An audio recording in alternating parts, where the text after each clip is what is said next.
but I'm here now. Let's visit. Go ahead, Trey. Yeah, Coach, I was curious about how some of the young wide receivers have come along, and you pretty much have used 4 guys. Is there any room for one of those guys maybe to break in a little bit? Yeah, there really is, Trey.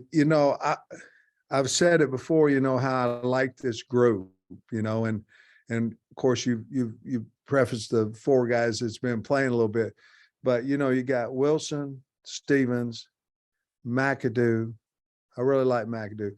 Bake's coming on, and he's going to play more special teams wise. Sategna, I like him a lot. We had big plans for him. He rolled his ankle yesterday. I don't know exactly where he's going to be on that, but those guys are good players. And yes, we're trying to. We just haven't had the situation really right yet that. Even Ketron Jackson, who I think is a really good player, we haven't got him the reps really yet that I would like to, but that's problems. Those are good problems at times. But to answer your question, I'm really high on McAdoo and Sategna and Bake. They're all 3 really good players. And of course, we have the other guys that aren't playing with Stevens and Wilson, who I like as well. And I would have no problem putting them in the game. It's just the situation hadn't quite been there yet to where we're able to do that. Dominic, we've seen him get some action this year too. And I remember watching him a little bit in camp. He was kind of struggling in pass pro. That's obviously an important thing for running back and something freshmen struggle with a lot. How far has he come along in that? And as he improves, is that going to increase his playing time? Well, I think quite a bit. I think he has improved. Jimmy does a good job of working with those guys, and he's always had to want to. He just turned his body all the time, trying to invite them one way, and once you give it up shoulder, they're going to take it, and you get a little bit of problem there. But he's learned from that. He is tough. The guy who probably, if you look at Rocket Sanders, he's improved, I think, from last year. I think he's a better back. And then you go to AJ Green, and AJ is now, in my opinion, the guy that we recruited. In other words, he's an SEC back. He's running hard. He's moving piles forward. He hadn't broke one of those like I think he will eventually, but 9 carries. I thought that was a good week for him last week in a SEC ball game. Then you have R-Dub, who will his carries increase? Yes, but Damo's coming back. So you've got 4 guys back there you're trying to give balls to. Obviously, Rocket is the guy in that room. If Damo wasn't coming back, I probably would tell you absolutely that R-Dub's reps would increase. But with Damo coming back, I don't know exactly how that's going to look yet. We'll have our coaches meeting on Saturday, see what Jimmy thinks about it. But I don't really know at this point, to be honest with you, Trey. So we are going to see Dominic Johnson this week. Is that what you're saying? Well, I hope so. He's looked good. He's got the brace off. Again, Trey, in all honesty, I think it'll be up to him if he feels like he's ready to go. He's been cleared actually for the last 2 weeks. We'll see if yesterday was any indication, I would say he'll play Saturday, but it's still up to him how he feels. And I think he's feeling pretty good. Thanks, Coach. Tom. Hey, Sam, speaking of AJ Green, Missouri State has 1 touchback on maybe 12 kickoffs, something like that. Do you go into some games thinking, all right, we're not going to get many chances, but in this one, are you like, okay, this time to block it up for real with kickoffs? Well, that's the plan. Certainly we knew exactly what you're talking about. We work every week, but this week, you're thinking, hey, there's more of a chance that we might be able to return. It depends on what they do, whether they sky it or whether they kick it to us. I think we'll have some. I think we're a good kickoff return team as long as we, stay away from the penalties. And that's what's hurt us in live special teams reps. So we've made a big deal out of it, and hopefully it'll help us on Saturday. But yeah, I think this would be a good week, and this depends on what coach decides to do with their kickoff team, with Missouri State's kickoff team, whether they elect to kick it, try to kick it deep, or whatever. But this is a week that we're revving up our kickoff return game. Yeah, I asked you on the SEC call about cross training in your secondary, and I'm wondering, are McLaughlin and Clark and maybe Kiwan like the only guys who are just corners, and everybody else plays multiple spots, or do they even, some of those guys even multiple spots? We've talked about it, because you're basically trying to buy players. You don't have any more bodies, but you're trying to buy another safety, another nickel, whatever it may be, using the same guys, cross-train the same guys. Of that group you talked about, obviously Malik, you didn't say his name, but obviously you already knew he was doing it. Of that group, the only one we really thought about that we could cross-train was probably Hudson. That we might could move him to a boundary safety or something of that nature. But that's really of those three. You're right. Of those three, that would be the only one that we think we cross-train. I don't think Nudie, there would be no really reason to move him, Kiwan Parker, with his size and stature and the fact that he hadn't played a lot of ball. We probably wouldn't want to do that to him. And on Knox and Slusher and maybe Brainy, are all those guys just going to leave them questionable, or some of them for sure going to go, some of them for sure not going to go? I feel real strong about Brainy and Knox. Slusher's still up in the air. So we'll see if he'll be available. And hadn't done any practicing. So there is a chance that he would be available, but we'll have to see. It's a day by day deal. We'd have to kind of see today how that works. Scotty. Hey, Sam, you mentioned Nudie a minute ago, got 2 picks in his first 2 games. I mean, just what do you think is key, that success that he's had? Like, what is it about him that I guess is leading to his production?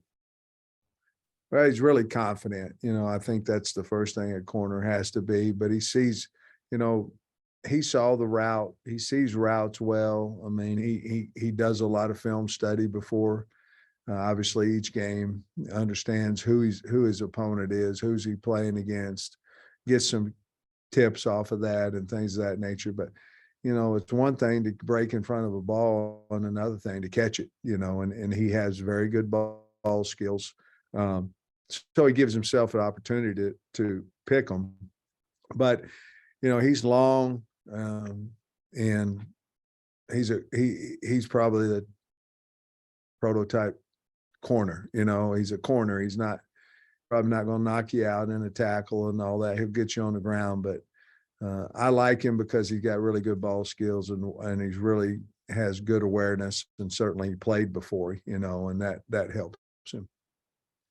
And secondly, South Carolina had success a time or two last week in the screen game. I'm curious if that's been something of an emphasis this week, or just kind of defending some quick throws. No, but Missouri State runs screens as well, so there was one that we had a missed assignment on a screen. We had a bust on a screen, and to be honest with you, we when that happens, if it'll happen again, I'm sure, part of success with screens is poor tackling. We've got to get the guy on the ground, and if he makes 12 yards or whatever, it's, get him on the ground instead of 38, so certainly have emphasized that, but from last week, and the fact that Missouri State will run them as well, or backs out of the backfield.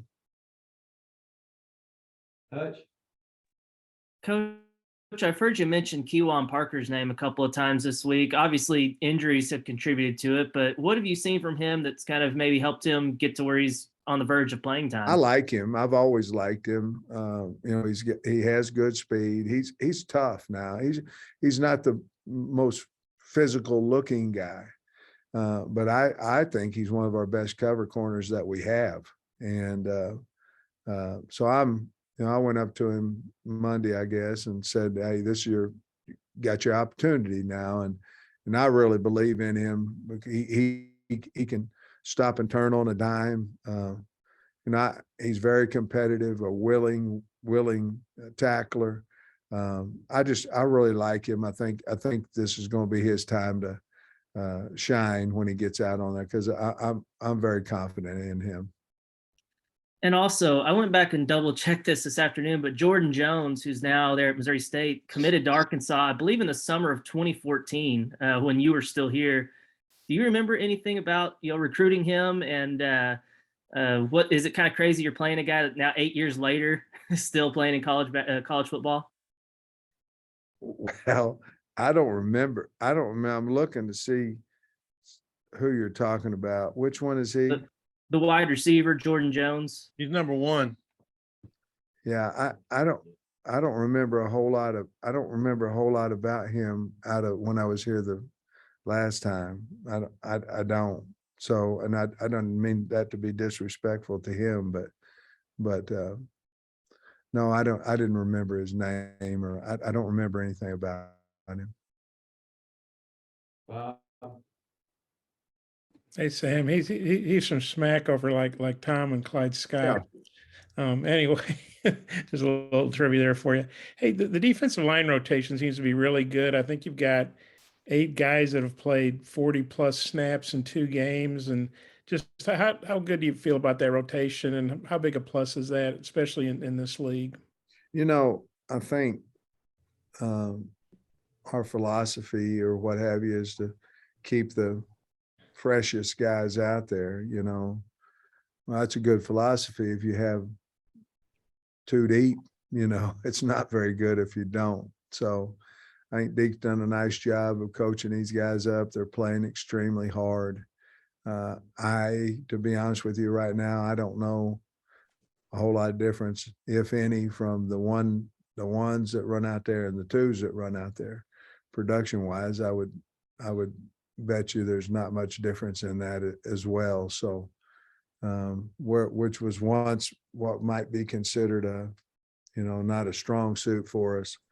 I think they've been playing really well, and I think part of it's been because they're keeping fresh guys on the field. I think the other part of it is the guys we've had got better, bigger, and stronger, and then the portal guys coming in have certainly helped us. And then, Isaiah said this yesterday. We asked him, I guess I asked him about the new guys, and he said, hey, he doesn't feel threatened by them. If they're playing better and getting more playing time, that's on him to work harder and get better. And Eric and Zach Williams said basically, Eric Gregory said basically the same thing in camp, that, they welcome the competition, they welcome the depth.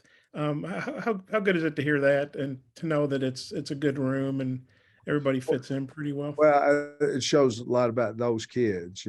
Each kid's got to have that feeling on their own. I think it shows about our program and people understanding if you want to run out there with the first group, you got to earn that. I think they believe we're going to bring in good character kids. I think it's a lot of I think a lot of that is on the guys we bring in, as long as they'll come in and work and we don't give anybody anything. We don't give them a spot. They have to earn it. Once that happens, I think it's just a much easier transition between the new kid coming in and the team itself. So we're very conscious about a transfer guy coming in. He's got to earn what he gets, and I think it's good for the team that way. And the team accepts it a little bit better, like what you're speaking of. They did. And when you research a transfer, obviously you want to see production on the field, on the film, but how important is it to, like you say, you check with, different people in their lives, find out what kind of character kids they are and how they take coaching, things like that, not just what they're doing in the games, but the other stuff. I think it's huge.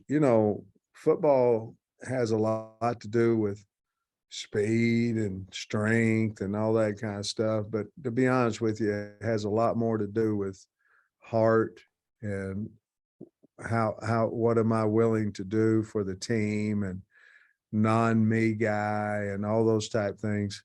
There's so much more that goes into a football player character than just a 40 dash time. And you see guys that are fast and big and strong that fail in college football. And to be honest with you, for the most part, it's the love of the game's not there, or the willing commitment to the game is not there. So we want somebody that fits our program, because we know it's very difficult to play on our football team. It is. It's hard. It's hard. It's hard work and a lot of discipline involved in it. And so we have to, talk to their high school coaches and talk to whomever, whatever program they left and the reasons why, and find all those things out before we're able to offer a scholarship and try to recruit them. Thanks. Any more questions for Coach? Go ahead, Tom. Oh, I thought you was waving goodbye. Oh, that was Tom. Bob was waving goodbye. Yeah. Hey, Anthony Brown, he had a really good camp. Is he getting closer to being in the mix? And then Jalen Lewis too? Well, I think J. Lou, I think you'll see a little bit more maybe of him this week. I think he's a little closer right now than Ant is, even though they're both getting better each week. But I think J. Lou's going to work some special teams, trying to work into the secondary as well. Both of them have been really, really good on scout team. But obviously with a little bit of injuries, we're trying to see if we can amp them up a little bit. And both of them had done well. J. Lou right now is probably the one that we're counting on a little bit faster, but both of them are going to be good players for us. All right. If I ask one more, Sam, on the defensive line subs, is that totally Deke? Is that Deke and Barry? Is that you, Deke and Barry? How does that work? That is, we try to stay, unless injuries happen, Bob, we try to stay what we said in our pregame coaching staff meeting. And so whatever's said in there is how we rotate them.